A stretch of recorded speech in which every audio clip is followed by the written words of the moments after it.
3 DPP1 का two plane mirrors are inclined at 70-degree angle.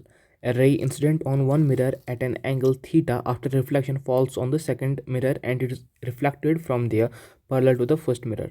We have to find the angle theta. So यहाँ से हमारी रे आ गई एंड ये मिरर M1 से टकराई और उधर से रिफ्लेक्ट होके इस डायरेक्शन में ऊपर गई एंड इधर ये मिरर M2 से हिट हुई और फिर इस डायरेक्शन में गई और ये हमें क्वेश्चन में दे के है that this ray this one is parallel to mirror M1. We have to find angle theta.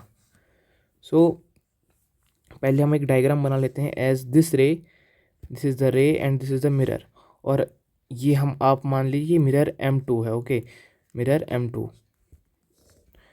सो ये एंगल हमें दे के this is 70 degree and geometry का क्लास 9 की ज्योमेट्री में ये हमने पढ़ा है कि दी कॉरस्पॉन्डिंग एंगल इक्वल होते हैं. So this is 70 degree. So इससे हमें निकल गया इस वाले एंगल का value that is 70 degree. This angle is equals to glancing angle of reflection और glancing angle of reflection is equal to glancing angle of incidence. So GI will be equals to 70 degree.